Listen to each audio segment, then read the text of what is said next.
This is the new Honda Civic, and it's a little bit like ordering a katsu curry at Nobu. It might not seem like the most inspired choice, but actually it's full of flavour, and in this video I'm going to explain why by talking you around the exterior, the interior, and take it for a drive. And of course I'm going to launch it to see how quick this car is from 0 to 60 miles an hour, because I'm Matt Watson and you're watching Carwow. And if you haven't done so already, make sure you subscribe to this channel and hit the bell icon. That way you won't miss any of these reviews.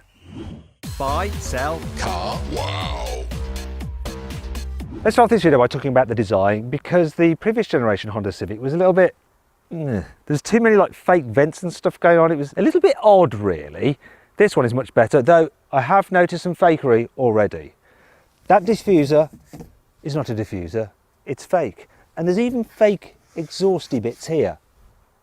Other than that though, really like the rear end of it. Nice swooping tailgate, looks quite sporty. You really notice it around the side. It's got a really good silhouette, this car. I like it a lot. You don't get shortchanged if you go for like one of the lesser trims. They all look pretty much the same. The only real difference on the outside is the entry-level model gets 17-inch alloy wheels. All others get 18s. But yeah, good strong creases in the body panels. All Civics get LED headlights as standard, though so do most cars these days. And from the front, I really like the look of the nose of this car. Yeah, it's good looking. They've done a brilliant job. What do you think? Do you agree with me? Let me know in the comments. In terms of the price though, it is quite expensive. The Honda Civic range kicks off at just under, look, £30,000. Here it is on Carwow. Though through Carwow you can get a saving of about £600 off one. The savings do change, so if you're thinking about buying a car, head to Carwow and see what offers are available on whatever car you're looking for. If you want to do that at a later date, just simply Google "Help Me Carwow" and we will help you choose your perfect car. Here on the inside, the new Honda Civic has a nice, neat and tidy design. Very simple dash layout,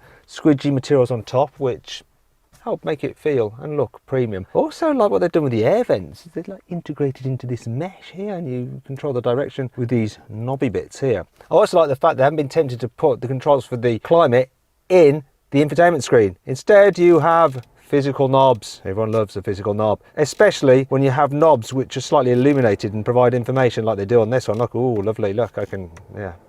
Anyway, stop it! Always happens. Moving on to the infotainment system itself, nice big screen, it's reasonably responsive, colours are pretty clear, and the graphics, they're alright. Not the sharpest, but not the dullest. It's definitely better than the system in the old Civic, which was just a bit of a nightmare. Anyhow, none of that really matters, because what you can do is plug in your phone and use Apple CarPlay or Android Auto, aren't you? Moving on to the driver's display, only the very top spec car gets a full digital system. All the other models have part digital, part analog, which just seems odd. The driving position though is not odd, it's very good. I love Honda driving positions, plenty of adjustment in the steering wheel and the seats. This being the top spec car, you get electrical operation. Speaking of which, you also get part leather seats. So I think this bit is leather and this bit is fake leather. Why didn't they just do all leather? Top spec car also gets a sunroof, which does, come on do it. Chose the wrong button. I'm not having a good day. Yeah, it opens, which is always good. And it's a decent size. Sometimes when you have opening sunroofs, they're just small. This one's good. Storage, yeah, we've got some space under here. Bit surprised there's no USB port in here. The USBs are here, and they're old-fashioned USB-A or whatever they're called. No USB-Cs. You do get a wireless charging port, but once again, only on the top spec model. And for old-fashioned people, look, there's a 12-volt socket there. Now let me do a center console wobble test. Solid up there, but the lower part is moving. However, you're not really going to be doing that, are you? One way to test quality, and a new test I'm going to introduce, is the stalk test. So I will test things like the wipers and the indicators to just see how they feel, because you touch those a lot, and these have a nice solid damped feel to them. Look springy yet damped at the last bit. Oh, satisfying. That's quality. Anyway, cup holders, there's two here. It can just fit bigger bottles like that, and the door bins are big enough as well to fit bigger bottles too.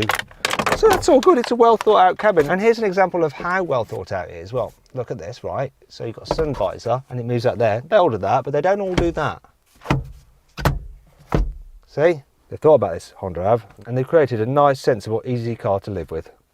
Here in the back, knee room is good. That seat's in my driving position. Headroom though, if I sit up straight, look, there's not that much space. People over 6 foot will find it quite tight for headroom. Now there is this lump in the floor which does eat into foot space if you count 3 in the back at once. However, this car is actually quite wide, so even with 3 adults in the back, there's enough shoulder room. The issue is for the people on the outer 2 seats, they end up hitting their head on this sloping roofline, which curves inwards. It is easy when it comes to fitting a baby seat in this car though. So there's plenty of space to get the child seat through the door, and there's enough space back here to have a bulky rear facing seat as well without having to push the passenger chair forward at all. I like that. We've also got 2 USB ports here, once again, showing they're not USB-C. Big door pockets and decent sized door bins. There's also an armrest which folds down here with a couple of cup holders there. They're quite shallow, so unless you really wedge your bottle in, it's going to drop out. There is one thing that's missing though. There is no through loading at all. Shame. Now let's check out the boot. So the capacity is 410 litres, which is bigger than the boot on a Kia Ceed, a Toyota Corolla, a Ford Focus, a Volkswagen Golf, pretty much any car apart from the unfeasibly large booty of the Skoda Octavia. Bit of an issue though, there is a bit of a load lip to lift things over, so if your suitcase is really heavy, oh no, you might end up doing that and scratching like the bumper and then getting really mad and then just hurling your heavy suitcase. I don't know why that makes me so angry. Maybe I need to go seek some help. Anyway, underneath here, there is a bit of storage. That looks like it's been recessed for a spare wheel, which you don't get at all in the United Kingdom. Odd. There's some tie down points here. Up!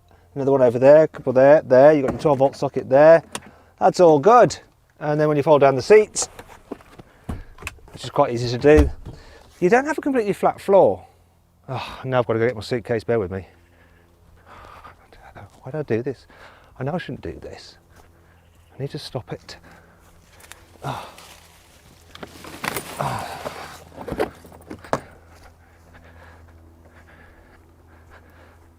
Look, it's a bit harder to slide things to the front. See, just, you know, imagine that was quite heavy. It's not perfect. Another thing that's a little bit not perfect is this. If you get the range shopping model, it comes with a Bose sound system, which is brilliant. The only thing is that you have a subwoofer here in the boot. It takes up 5 litres of space, which isn't that much, but it could be an important 5 litres if you want to carry some golf clubs. By not having that extra recess bit here, you might not be able to fit a full set with a driver across there like that. That brings on to 5 annoying things about the new Honda Civic. The rear window is really big, but the wiper for it is quite small. Look, you can see the area there. That's all it can clean. I'll show you again. Actually, spray the spray. So that means all this will remain dirty. And what you do clean ends up running all over the back of your car, making that grimy. Well, you get Android Auto and Apple CarPlay. Only Apple CarPlay is wireless, not Android. Why? Honda only gives a 3-year warranty with the Civic, whereas its key competitors from Asia, such as Hyundai and Toyota, give their cars 5-year. In fact, Kia give theirs 7 years. The glove box looks massive on the outside. Look at the cutout for it. But check this out. For some reason, the door is padded, so it's not quite as deep or as useful as you might think. Look, it's way smaller than you imagine, isn't it? The gear selector is just overcomplicated. So you've got this for the reverse, that for neutral, up there for park, then drive down here, and all the buttons are slightly different. I can understand why they've done it so they feel different. However, sometimes you're just putting your hands in the wrong place. If you're not looking directly down at it, it'd be much easier, like many manufacturers, to just have a simple lever and then a button for park. Don't worry, there's still plenty to like about this car. Here's the carwow 5 core features. There are 4 different regen modes when you lift off the accelerator for putting energy back into the battery. So you can increase the rate at which the car slows down by pulling on the paddle 1, 2, 3, 4 times to get the maximum. And to reduce it again, you just use the plus pedal.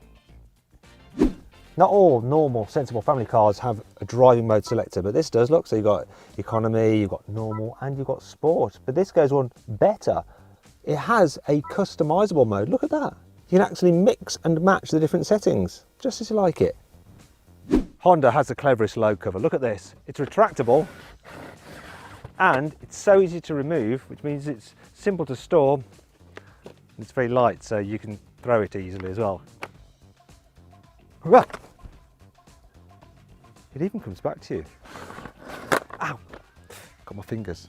I told you it was clever. It's outsmarted me. The location of the rear seatbelt runner means that they never get snagged on the seats when you fold them down. Look, completely separate. All Honda Civics come with auto cruise control as standard, so the car will keep you safe distance from the car in front and steer to keep you in lane. Just takes the strain out of long distance driving. There is only one engine option on the Honda Civic, and it's a 2-litre hybrid, though it's a little bit unusual how it works. You see, the engine doesn't normally drive the front wheels. Instead, it acts as a generator to produce electricity, which goes into a little battery, which is then used to power an electric motor which does the driving of the front wheels. So effectively, you're just driving around normally like an electric car, with that producing the electricity. And what that means is that the petrol engine can actually work at its most efficient level, rather than you just coming on and off of the throttle and it revving up and down and not being at the best place for converting the petrol fuel into forward motion. However, when you're going at higher speeds, that method isn't as efficient as it is around town. And so what happens then is that you get a clutch engage between the engine and the front wheels, and then the engine does actually then drive the front wheels at a ratio of 1:1 because there is no gearbox. So the speed out of the engine is the speed of the wheels. It's utterly confusing, it really is. But to save you some confusion when it comes to choosing which trim level of Honda Civic you should get, I'm going to configure what I think is the best trim level. And if you want to see what that is, and the current saving through carwow on the Honda Civic, click on the pop-out banner up there or follow the link in the description below. Now let's see what this Honda Civic is like to drive. I'm going to start off in town. First thing to note is that the visibility forwards is brilliant. It's got a low dash, a nice big wide windscreen, so it also helps driving around town. The steering is reasonably light. There's no gears to think about because it's automatic. In fact, I'm just driving around on electric power alone right now. The brakes are really smooth and progressive. You don't really notice that the first part of the braking is actually regen, as the car's putting energy back into the battery. The only time when you realise that it is an electric car with regen is if you're crawling along. Sometimes the brakes can make this like groaning sound. Didn't do it then, classic. You know, as I'm going to show you see. One thing I can't complain about is the suspension over bumps. Really does a good job of dealing with bumps, potholes, speed humps. It's a very, very nice car to drive. Right, twisty road time. Let's go into sports mode. Sports. There we are. Oh, notice that the throttle seems sharper now. Funniest thing about this is, even though it hasn't really got a gearbox, you kind of think it has, look. It changes gear, but it doesn't really. It's lies. It's faking it. It's weird. And the noise, it's digitized, this noise. It's played through the speakers. But it makes you think that you've actually got an engine that's revving like a normal engine would when it's attached to a normal gearbox. It's actually just faked. I don't know how it fakes it, because there is no gearbox. It doesn't make sense. I'll tell you what doesn't make sense either, how well this thing actually corners. It really is genuinely good fun on a twisty road. It just seems to deal with the bumps really well, hooks up, drives around and tells you exactly what it's doing through your bottom. Look, just grips. And it makes a decent noise, even though it's fake and I know it's just lying to me. I don't mind being lied to, not on this occasion. Actually, I'm going to show you that whole acceleration thing again because it's just weird. So, go over, take the car in front. Here we go, revved out. There, it's like it's changed gear, and again. But it's not actually changing gear. What absolute witchcraft. It's bizarre, but brilliant. It's essentially being driven by its electric motor the whole time, yet it gives you the sensation that it's being driven by an internal combustion engine directly through a gearbox to the wheels, but it's not. I'm going to do it again, cruising at 50, overtaking. It's like it's dropped a gear, now it's changed up. And it's quite a decent noise. I can't get over it. I know I keep going on about it. I just can't get over it. It feels totally natural. I'm dumbfounded. Anyway, the economy. This thing is averaging over 50 miles per gallon. So that system of having a petrol engine to drive a motor which works as a generator to produce electricity to drive another electric motor is actually quite efficient, even though it's just hard to comprehend. One thing I should point out though is that when you do floor this car and you really need constant acceleration, it does connect the engine to the wheels via a clutch system, but there is no gearbox as such, so it's still weird. I need to shut up now. Just get over it, Matt. Get over it. It drives nice. This Honda's supposed to do 0 to 60 in 8.1 seconds, but we'll find out what my specialist timing gear says now in sports mode. Let's do it.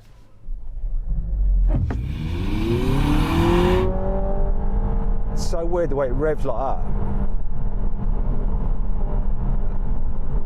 6.79 seconds. The pickup, because it's just driven by an electric motor, really, just nuts.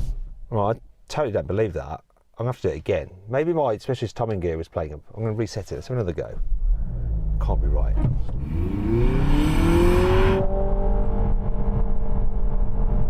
Sounds quick. 6.93 that time. I can't believe it's doing sub 7 seconds. Who knew?